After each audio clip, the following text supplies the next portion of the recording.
Selamat kita ketemu kembali lagi dalam video pembelajaran ini. Kita melanjutkan pembelajaran kita dalam kitab Bilangan, dalam pertemuan yang kedua dalam kitab Bilangan ini. Saudara-saudara, kita tetap melanjutkan karena ada banyak hal yang saudara-saudara yang akan kita lihat dan perlu kita bahas. Sangat luar biasa kitab Bilangan ini, ya. Kita minggu sebelumnya, video pembelajaran sebelumnya, kita sudah membahas pada pengantar dan pendahulu dari kitab Bilangan itu sendiri. Sekedar untuk mengingatkan kembali bahwa kitab Bilangan ini kita sudah sepakat bahwa itu ditulis oleh Musa dalam beberapa pembuktian, baik maupun internal maupun eksternalnya, maka boleh dikata penulis kitab ini adalah Musa.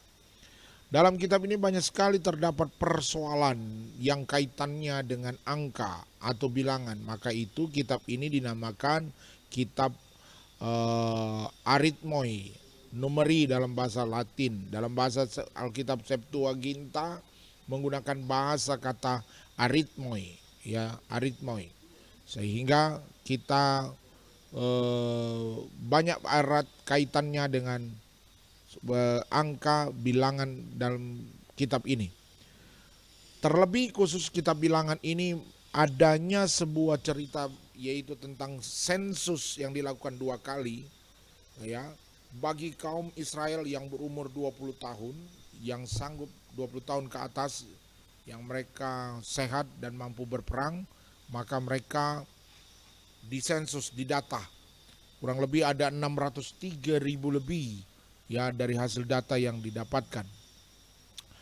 Kitab ini juga mengisahkan, kitab Bilangan mengisahkan sebuah pengalaman-pengalaman orang Israel selama mereka mengembara di padang gurun. Oleh karena itu, dalam Alkitab Perjanjian Lama, bahasa Ibrani dari kitab Bilangan ini dinamakan juga kitab di padang gurun atau di daerah liar. Mereka memberikan sebuah pemaknaan dalam kitab Bilangan ini karena berkaitan erat dengan perjalanan orang Israel di padang gurun, ya, dari Gunung Sinai menuju ke tanah Kanaan. Kurang lebih 38-39 tahun perjalanan mereka. Dalam kitab Bilangan ini mencatat pergerakan bangsa Israel dari saat itu mereka tiba di dataran Moab di sebelah timur sungai Yordan. Itu dijelaskan dalam Bilangan 22 ayat 1, Bilangan 26 ayat 3, dan Bilangan pasal 33 sampai pasal 50. Dan dalam kitab Bilangan ini kita juga menjumpai bagaimana Allah mengajar umatnya, bagaimana mereka harus berfungsi satu dengan lain dalam sebuah kelompok yang di padang gurun dalam bentuk sebuah area yang besar, perkemahan yang besar. Allah mengatur komposisi itu. Allah mengatur suku mana di sebelah timur, suku mana di sebelah barat. Jadi Allah juga mengajar bagaimana pola hidup di dalam sebuah di padang gurun. Dalam kitab Bilangan ini kita jumpai juga bagaimana Allah menata pengelolaan agama. Bagaimana pengelolaan tentang masyarakat, bagaimana mengelola tentang ketentaraan mereka, bagaimana rangka mereka harus mempersiapkan perjalanan mereka menjadi sebuah bangsa yang besar. Bilangan pasal 1 ayat 1 sampai 2 memberitahu bahwa bangsa Israel dengan sensusnya ada menerima peraturan-peraturan tambahan berupa mereka harus melakukan upacara-upacara yang kaitannya dengan apa yang sudah dilakukan pada waktu sebelumnya pada zaman Musa. Pada zaman sebelum zaman Abraham dan seterusnya. Bilangan 5 ayat 1 sampai Bilangan 10 ayat 36 dicatatkan tentang hal itu. Bangsa Israel mereka meninggalkan Gunung Sinai pada hari ke-20 bulan kedua pada tahun kedua setelah peristiwa keluar dari Mesir. Bilangan 10 ayat yang ke-10. Dari Sinai bangsa Israel mengadakan perjalanan menuju ke utara, yaitu di padang gurun Paran. Kemudian di sana mereka membawa pengintai Dan tercatatlah di dalam pasal 13 sampai pasal 14. 10 pengintai, 12 pengintai yang dikirim. 10 pengintai kembali dengan menceritakan hal kabar yang tidak baik tentang Kanaan, dan 2 pengintai menceritakan hal yang berbeda dari temannya mereka 10 itu. Sehingga dari hasil kesepakatan, hasil pembicaraan mereka, bangsa ini harus mengalami sebuah perjalanan yang panjang karena ketidakpercayaan mereka. Pasal 13, pasal 14 dalam kitab 14, dalam kitab Bilangan ini menceritakan tentang bagaimana keraguan mereka dan ketidakpercayaan mereka kepada Allah dengan mendengarkan 10 pengintai yang pergi ke tanah Kanaan. Setelah itu mereka berjalan ke padang gurun Moab dan menduduki daerah Transjordania di bagian utara, Sungai Arnon. Di sini mereka berbuat lagi dosa, yang pelanggaran mereka dengan wanita-wanita Moab dan wanita Midian. Orang Israel melakukan pelanggaran. Mereka kawin dengan wanita-wanita Moab dan wanita Midian, yang dimana itu dipertentangkan dan ditolak oleh Allah. Setelah itu pun mereka juga bukan hanya kawin dengan wanita Moab dan Midian, tapi mereka menyembah Allah mereka. Sensus yang dilakukan adalah untuk menghitung generasi baru bagi bangsa Israel di pasal 26. Itu atas perintah Tuhan. Tujuannya apa? Untuk bersiap untuk bertempur, menghancurkan apa? Bangsa Midian, pasal 31. Menghancurkan bangsa ini, merebut daerah itu. Setelah mereka memasuki tanah Kanaan, maka pembagiannya mereka memperoleh tanah. Suku Gad, suku Ruben, dan setengah suku Manasye maksud saya, mendapat tanah di sebelah timur sungai Yordan. Dijelaskan pasal 32. Musa mengangkat Yosua sebagai penggantinya. Dalam penjelasannya sebagai di pasal 27 ayat 18 sampai 23. Dan intinya dalam pasal 20 sampai pasal 36, maka ada menceritakan tentang peristiwa-peristiwa pada tahun yang ke-40, peristiwa-peristiwa perjalanan mereka. Tema-tema teologis dalam kitab Bilangan ini. Yang pertama adalah sensus. Apa tujuan sensus itu? Untuk memastikan dan merekrut tenaga untuk berperang. Bilangan pasal 1 ayat 3. Tetapi dalam Bilangan pasal 3 ayat 4 juga menjelaskan tujuan sensus itu adalah membuat mereka membagi tugas dalam mengatur pola penyembahan, mengatur sistematik di penyembahan mereka dalam kemah suci. Kemudian tujuan dari sensus ini adalah sebagai dasar untuk pengaturan sumbangan atau pajak uang pendamaian bagi kemah suci. Itu ditentukan sejak dari Keluaran 30 ayat 11 sampai 16. Sensus ini juga ditujukan kepada setiap laki-laki yang berumur 20 tahun sehingga mereka dapat membuat sebuah data untuk kekuatan mereka. Jumlahnya yang pertama setelah diadakan sensus adalah 603.550 orang. 603.550. Dan itu tidak masuk anak-anak. Sejumlah besar, kalau melihat dari ukuran jumlah ini 603.550, dalam jumlah yang besar hanya ukuran laki-laki yang sanggup berperang umur 20 tahun ke atas, maka mungkin ini salah satu pertimbangan Firaun yang merasakan ketakutan atau kecemasan terhadap jumlah orang Israel yang bertambah yang begitu besar. Karena ini baru jumlah laki-laki 20-an. Umur usia 20 tahun ke atas yang sanggup berperang. Itu tidak dikalikan dengan, ditambahkan dengan perhitungan anak-anak laki-laki yang lain di bawah 20 atau orang tua, wanita dan semua. Maka kalau diperkirakan kemungkinan besar itu jumlah bangsa Israel di padang gurun ini kurang lebih 2 sampai 2,5 juta orang. Sebuah jumlah yang besar. Maka itu menjadi sebuah tema yang dalam kaitan dalam pengertian untuk sensus itu. Tema teologis dalam kitab Bilangan ini ada beberapa keluhan, pemberontakan, dan dosa. Kitab Bilangan dikenal juga sebagai dengan kata kitab keluhan. Kenapa? Karena berkali-kali dicatat tentang keluhan dan ketidakpuasan orang Israel terhadap Allah dan perlakuan Allah terhadap mereka. Bilangan 11 ayat 1-3 mencatat keluhan tentang nasib mereka, nasib buruk mereka. Mereka merasa sebuah kayak nasib yang buruk. Bilangan 11 ayat 4-6 keluhan tentang masalah makanan. Dan dari akibat pengeluhan-pengeluhan ini banyak hal sehingga Allah harus murka kepada mereka. Ya, Allah murka karena keluhan-keluhan mereka itu. Saya mencatat beberapa keluhan. Mengeluh karena mana? Bilangan pasal 11. Mengeluh karena kepimpinannya Musa. Mereka berontak, mereka tidak mau tunduk. Laporan palsu, mengeluh karena negeri yang di tanah Kanaan yang akan dituju. Mereka melihat orang-orang raksasa dan mereka berpikir mereka tidak dapat mengalahkannya, mereka tidak dapat mampu. Mengeluh, tidak percaya. Bilangan 20 mengeluh karena air. Ya.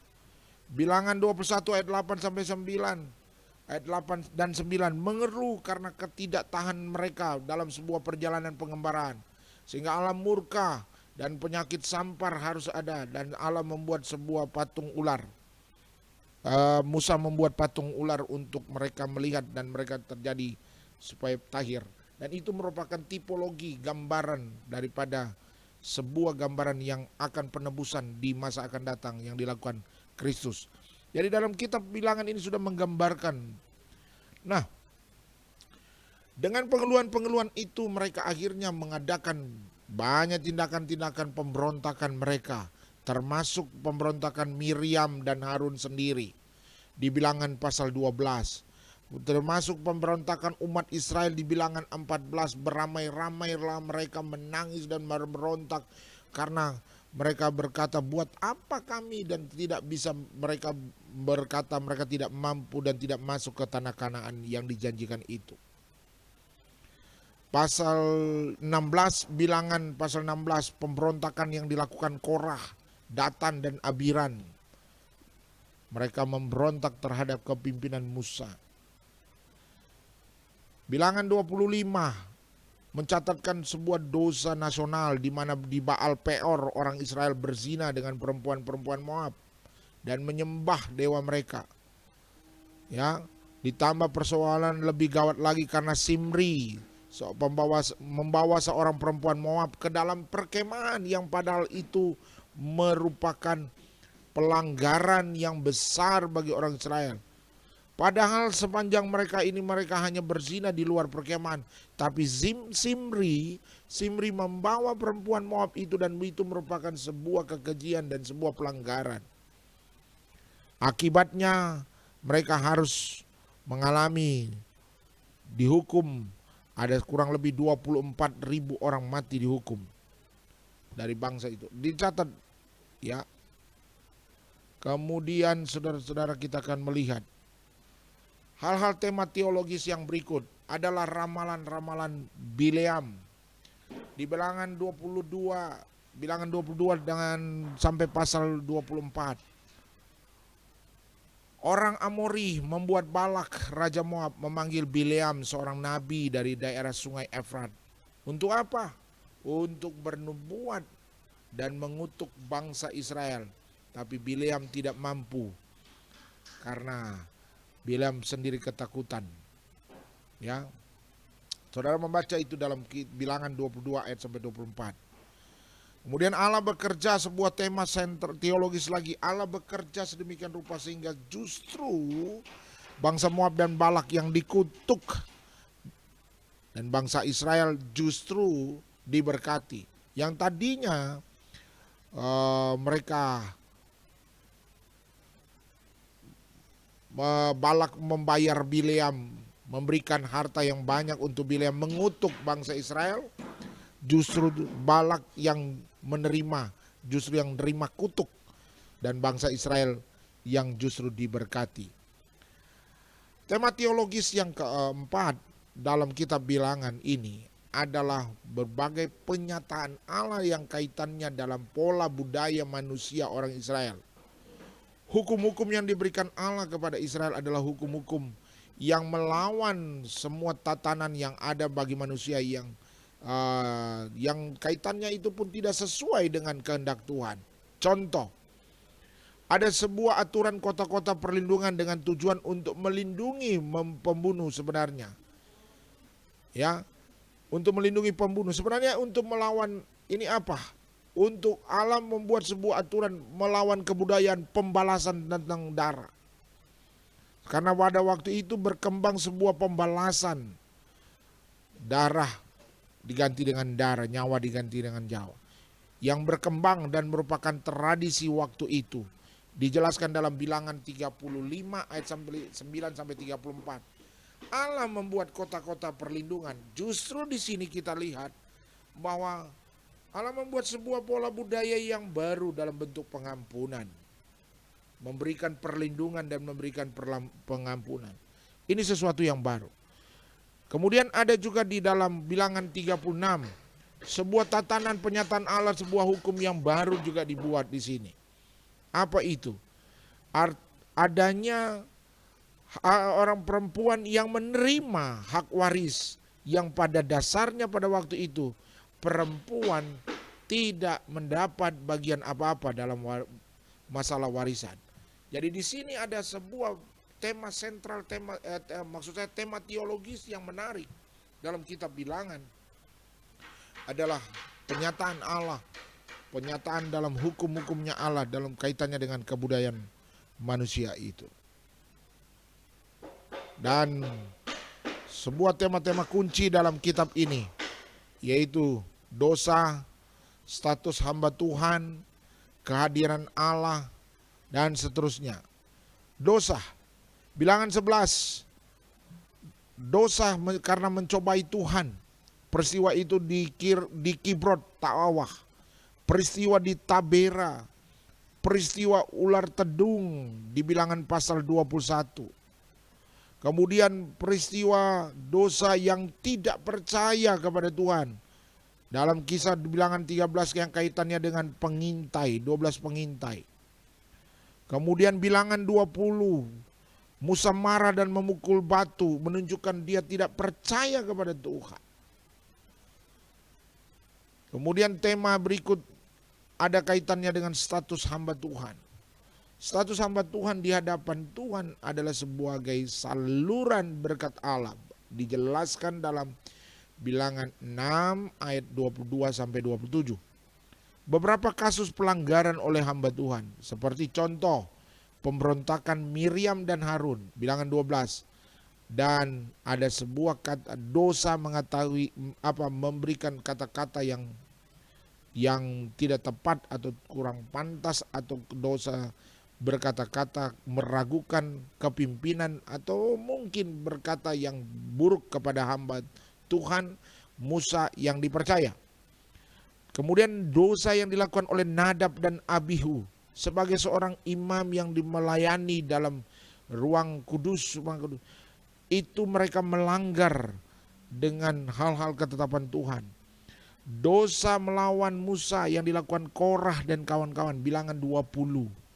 Ini dijelaskan dalam kitab Bilangan. Kemudian tema kunci yang ketiga adalah kehadiran Allah.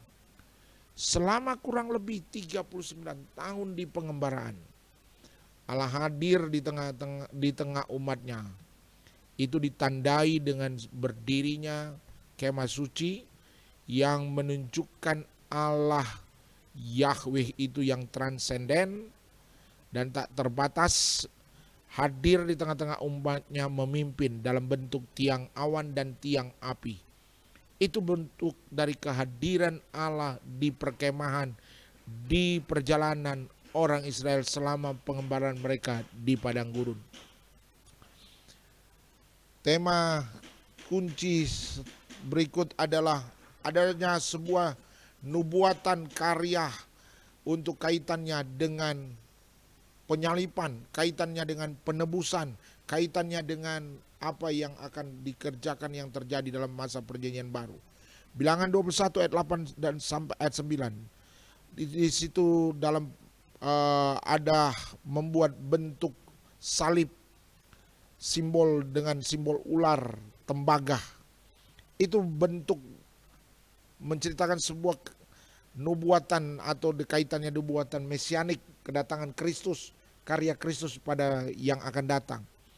Bilangan 24 ayat 17 sampai 19, nubuatan Bileam yang menjelaskan ada makna di dalamnya kaitannya dengan kedatangan ataupun kaitannya erat dengan Mesias itu.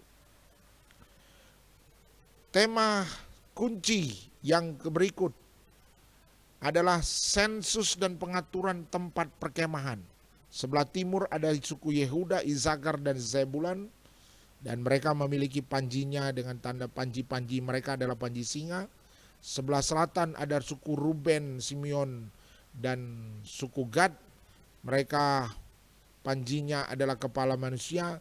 Di sebelah barat ada suku Efraim, Manasye, Benyamin dan panjinya lembu jantan.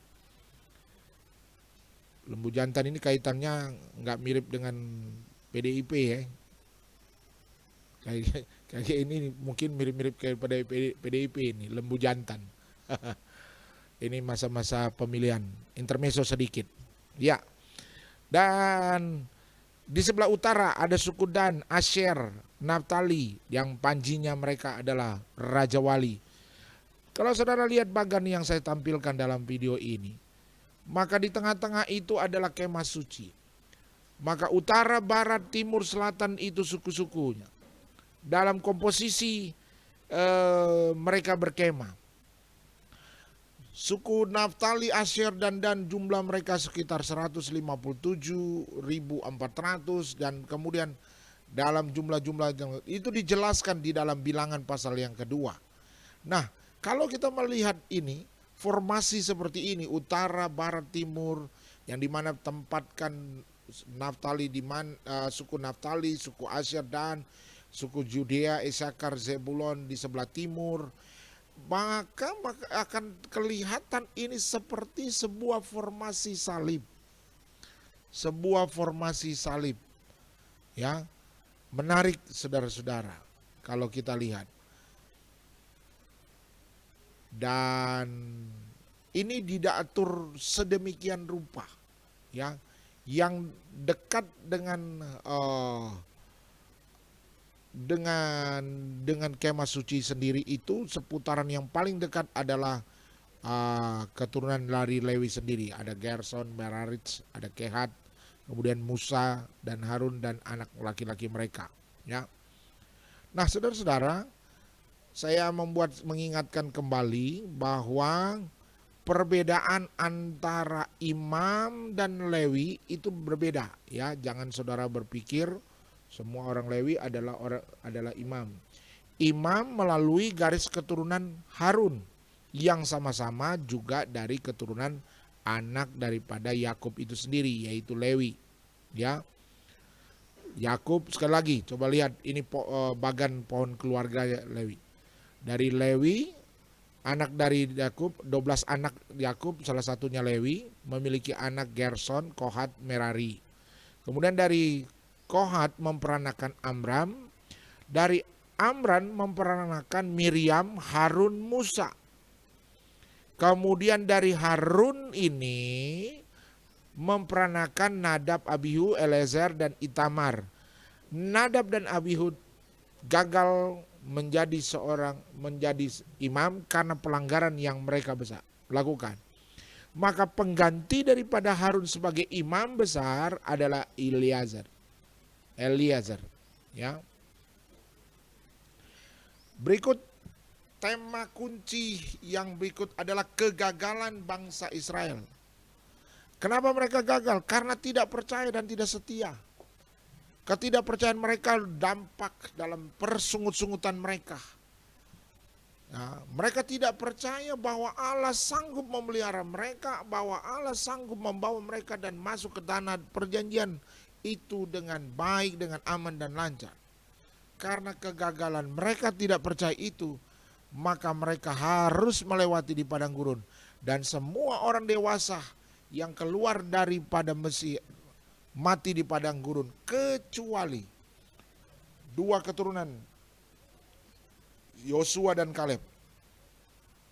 Musa sendiri saja karena ketidakpercayaan dia dalam perkataan firman yang diperintah Allah kepada Musa, maka Musa pun sendiri hanya memandang tanah Kanaan itu dari kejauhan.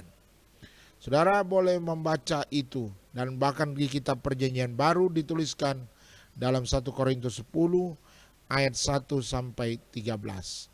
Ibrani 3 ayat 12 sampai 19. Nah, saudara-saudara, kalau melihat garis besar, maka bangsa dalam pembagiannya di sini, sensus yang pertama pasal 1 ayat 1 sampai pasal 4 ayat 49, aturan-aturan keimaman ada diberikan dalam pasal 5 ayat 1 sampai pasal 10 dalam kitab Bilangan ini. Kemudian kisah perjalanan mereka dari Sinai ke Paran pasal 10 sampai pasal 14 ayat 45. Kemudian ada lagi ditetapkan di situ aturan-aturan keimaman lagi pasal 15 ayat 1 sampai pasal 19 ayat 22. Kemudian perjalanan dari Zin, dari tanah Zin ke Moab pasal 20 sampai pasal 22 ayat 1. Pasal 22 ayat 2 sampai pasal 25 ayat 18. Saudara lihat, ini ada pembagian daripada bagaimana Balak gagal menyesatkan bangsa Israel dari Allah. Balak bertujuan untuk mengutuk orang Israel, tapi akhirnya gagal dan Balak yang terima kutuk. Malah justru orang Israel yang diberkati. Itu pembagiannya semuanya sampai kemudian bagian daripada akhir ini. Melalui kitab Bilangan ini, kita dapatkan banyak pengajaran-pengajaran yang penting yang dapat kita aplikasikan. Maka itu bacalah. Saya berharap semua mahasiswa-mahasiswi membaca kitab Bilangan ini. Kemudian buatlah, catatlah apa saja yang hal-hal penting, ajaran-ajaran yang penting yang engkau dapat lakukan, yang engkau dapat terapkan pada konteks kita hidup di masa kini. Coba buat 10 minimal. Ya. Contoh, berjalan dan berkemah di padang gurun, apa istilahnya itu? Kemudian ibadah. Dalam konteks sekarang merupakan simbol pengudusan diri. Ya. Kemudian apa pelajaran penting lagi? Kegagalan Israel. Ya. Kesalahan siapa? Kemudian ada di situ pelajaran penting yang bisa kita ambil dari anjuran Bileam yang ingin merusak iman dan moral orang Israel. Kemudian para generasi lama yang tidak percaya, ya, dan itu harus dialami juga generasi yang baru. Gagasan tata ibadah melalui korban dan nazar dan seterusnya. Coba saudara temukan di dalam kitab Bilangan. Ada banyak hal yang saudara dapat temukan, yang dapat saudara aplikasikan dalam bentuk kehidupan di masa-masa yang akan datang ini, di masa-masa sekarang ini. Akhirnya kita berakhir dalam kitab Bilangan ini. Saudara-saudara, dari sumber Alkipedia, dari sumber-sumber buku, dari sumber Alkitab saudara dapat menemukan kaitannya dengan tema-tema ataupun survei atau ciri khas latar belakang. Saudara dapat baca itu. Saya hanya merangkumkan, ada poin-poin yang penting-penting yang saya garis bawahi.